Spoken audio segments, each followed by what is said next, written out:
அனைவருக்கும் வணக்கம். தெய்வீக பலன்கள் சேனல் சார்பாக தங்களை அன்புடன் வரவேற்கிறோம். இன்று நம் காணொலியில் காண விரும்புவது வாழ்க்கை செழிக்க அக்னி நட்சத்திரம் அன்று செய்ய வேண்டிய சிறப்பு வழிபாடுகள் என்ன என்பதை பற்றி இந்த காணொலியில் பார்க்கலாம். வாருங்கள் காணொலிக்கு செல்லலாம்.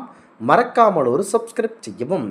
அக்னி நட்சத்திரம் என்பது சுபகாரியங்களை செய்வதை தவிர்க்க வேண்டிய காலமாக இருந்திருந்தாலும் வழிபாட்டிற்கென மிகவும் ஏற்ற காலமாக விளங்குகிறது. அக்னி நட்சத்திரம் காலத்தில் எந்த தெய்வத்தை வழிபட்டால் என்னென்ன நன்மைகள் அதிகரிக்கும் என்பதை பற்றி தெரிந்து வைத்துக் கொள்ள வேண்டும். முதலில் அக்னி நட்சத்திர காலம் வந்துவிட்டால் வெயில் அதிகமாக இருக்கும் என மக்கள் பயப்படுவார்கள். அக்னி நட்சத்திரம் என்றால் என்ன, இது ஏன் இவ்வளவு முக்கியத்துவமாக கருதப்படுகிறது என மக்கள் தெரிந்து கொள்ள வேண்டும். அக்னி நட்சத்திர காலத்தில் என்ன செய்ய வேண்டும் என்பதை தெரிந்து கொள்ள வேண்டும். அக்னி தேவன் என்பவன் தர்மத்தின் வடிவமாக உள்ளவர் என்றும் சூரியனின் கதிர்களிலிருந்து புறப்படுத்தவர் என்றும் 14 புராணங்களினால் சொல்லப்படுகின்றது. அக்னி புராணம் மனிதர்களின் வாழ்க்கை முறையை சொல்வதற்கென்றே தவசிகளாலும் முனிவர்களாலும் எழுதப்பட்டது எனவே சொல்லலாம். ஒவ்வொரு வருடமும் தமிழ் புத்தாண்டிற்கு பிறகு 21 நாட்கள் அக்னி நட்சத்திர காலம் வாட்டி வதைப்பது ஏன் என்பதை புராணக்கதை மூலம் தெரிந்து வைத்து கொள்ள வேண்டும். ஒரு காலத்தில் தீராத வயிற்று பசியால் அக்னி தேவன் அவஸ்தைப்பட்டு கொண்டிருந்தார். இவருக்கு ஏற்பட்ட பசிக்கு காரணம் தெரியாமல் தேவர்கள் திண்டாடி தவித்தனர். இறுதியாக ஸ்வேதகி என்ற மன்னன் 12 ஆண்டுகள் நடத்திய யாகம்தான் காரணம் என்றும் அவர் யாகத்தீயில் இட்டு கொண்டிருந்த நெய்தான் அக்னி தேவனின் வயிற்றில் பசியை உண்டாக்கி விட்டது என்றும் அறிந்தனர். இதை போக்குவதற்கான வழி என்னவென பரம்பொருள் பிரம்மாவிடம் கேட்கப்பட்டது. கோரமான பசியும் வயிற்று வலியும் தீர வேண்டுமானால் ஒரு அடர்ந்த காட்டை விழுங்கியே ஆக வேண்டும் அக்னி தேவன் என்றார் பிரம்மா. உடனே காட்டை தேடி ஓடினார் அக்னி தேவன்.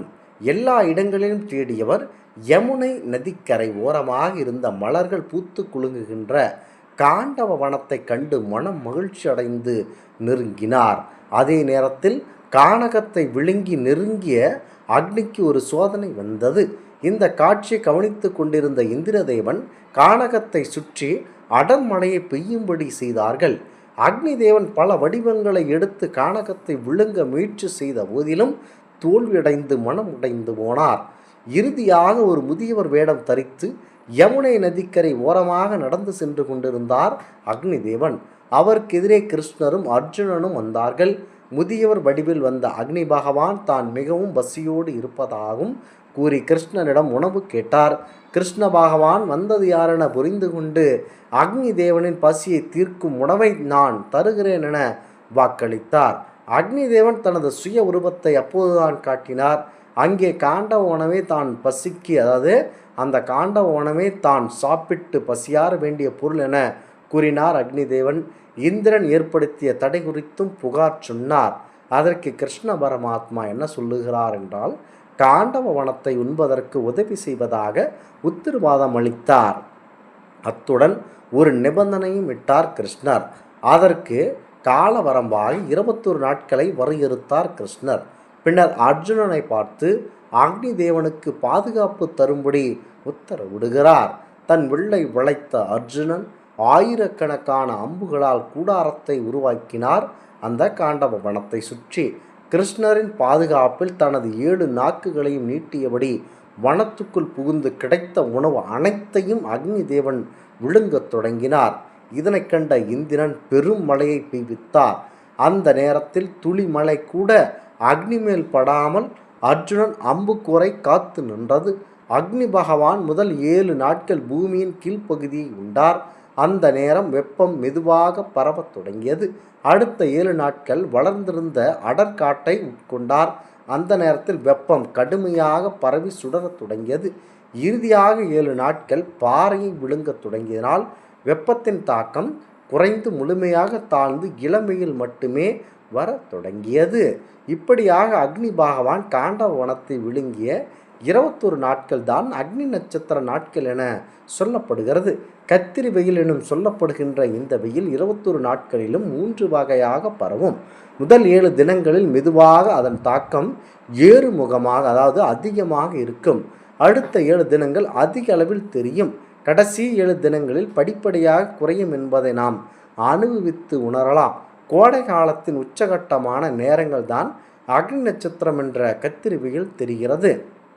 பொதுவாக சித்திரை வைகாசி மாதங்களில் பூமி சூரியனுக்கு அருகே செல்வதனால் வெப்பம் கடுமையாக இருக்கிறது.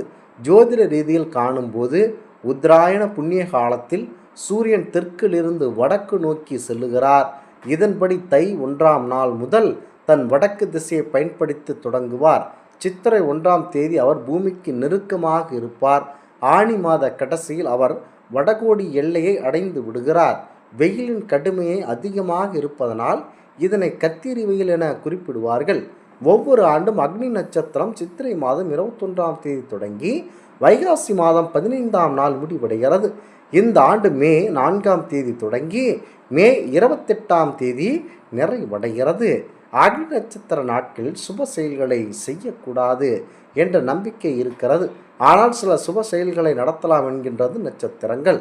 திருமணம், சீமந்தம், சித்திரங்கள் கட்டுதல், உபநயம், பரிகார வேள்விகள் ஆகியவற்றை தாராளமாக செய்யலாம். வீடு கட்டுவதற்கான நிலம் வாங்குவதை தவிர்க்க வேண்டும். தோட்டம், மலர் செடிகள், குளங்கள், குட்டைகள் வெட்டுவது ஆகியவற்றை தவிர்க்க வேண்டும். மரங்களை வெட்டுதல், நார் உரித்து கயிறு செய்தல், அடுக்குமாடி குடியிருப்புகள் உருவாக்குதல் ஆகியவற்றை செய்வது வேண்டாம். அக்னி நட்சத்திரத்திற்கு முன்னர் தொடங்கிய பணிகளை இக்காலகட்டத்தில் தாராளமாக செய்யலாம். புதிய வாகன பயிற்சி, குருவிடம் தீட்சை ஆகியவற்றை இக்காலகட்டத்தில் செய்ய வேண்டாம். அக்னி தேவனுக்கு 7 நாக்குகள் இருப்பதனால் 7 தினங்கள் முறையான வழிபாடு செய்யலாம்.